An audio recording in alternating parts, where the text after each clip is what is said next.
మహబూబాబాద్లో ఉద్యోగులు విశ్రాంత ఉద్యోగుల హక్కుల సాధన కోసం బీఆర్ఎస్ పార్టీ ఆధ్వర్యంలో సమరభేరీ కార్యక్రమాన్ని నిర్వహించారు. బీఆర్ఎస్ నేత రాకేష్ రెడ్డి మాట్లాడుతూ కాంగ్రెస్ ప్రభుత్వం ఎన్నికలకు ముందు ఇచ్చిన హామీలను పూర్తిగా విస్మరించిందని ఆయన మండిపడ్డారు. పెండింగ్ బకాయిలు, ఓపీఎస్, ఈహెచ్ఎస్ అమలుతో పాటు జీవో నెంబర్ 317ను చట్ట సవరణ చేస్తామని చెప్పి మాట తప్పారని రాకేష్ రెడ్డి విమర్శించారు. కాంగ్రెస్ అధికారంలోకి వచ్చి 3 ఏళ్లు గడుస్తున్నా పీఆర్సీ ఇవ్వలేదని, 6 డిఏలను పెండింగ్లో పెట్టడంతో ఉద్యోగులు తీవ్ర అవస్థలు పడుతున్నారని ఆవేదన వ్యక్తం చేశారు. రిటైర్మెంట్ బెనిఫిట్స్ రాక, సరైన వైద్యం అందక రాష్ట్ర వ్యాప్తంగా 100 మందికి పైగా విశ్రాంత ఉద్యోగులు మృతి చెందారని ఆరోపించారు. ఈ కార్యక్రమంలో మాజీ ఎంపీ మాలోతు కవిత, మాజీ ఎమ్మెల్యే శంకర్ నాయక్, బీఆర్ఎస్ నాయకులు మురళీధర్ రెడ్డి, శ్రీనివాస్ రెడ్డి, రామ్మోహన్ రెడ్డి తదితరులు పాల్గొన్నారు.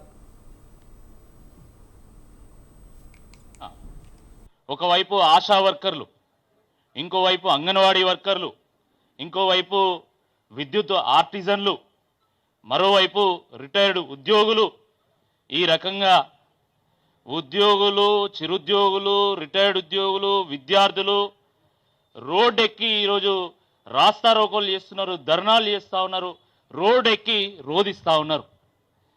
ఈ బంగారు తెలంగాణ ఈరోజు మళ్ళొక్కసారి ఉద్యమ తెలంగాణగా మారుతున్నటువంటి ఒక పరిస్థితులు మనకు కనబడతా ఉన్నాయి. చాలా బాధాకరం. ఆ రోజు 2023 ఎన్నికల సందర్భంగా మరి రేవంత్ రెడ్డి గారు ప్రతి జిల్లాలో ఒక మీటింగ్ పెట్టిండు. ఏ జిల్లాలో మీటింగ్ పెట్టినా ఆ జిల్లాలో ఒక ముచ్చట చెప్పిండు. ఏమన్నాడు?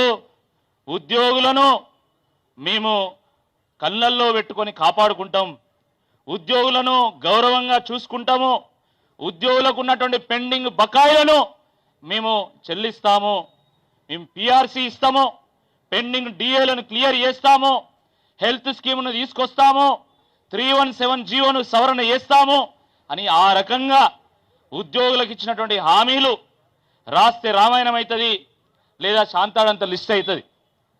ఆ రకంగా ఉద్యోగులకు అనేక హామీలు ఇచ్చినటువంటి పరిస్థితుల్లో ఆ రోజు ఉద్యోగులందరూ కూడా ఓటు పోయి కాంగ్రెస్ పార్టీకి ఓట్లు వేసిండు. రాష్ట్రంలో ఎక్కడ చూసినా ఒకవైపు ఆశా వర్కర్లు, ఇంకోవైపు అంగన్వాడీ వర్కర్లు, ఇంకోవైపు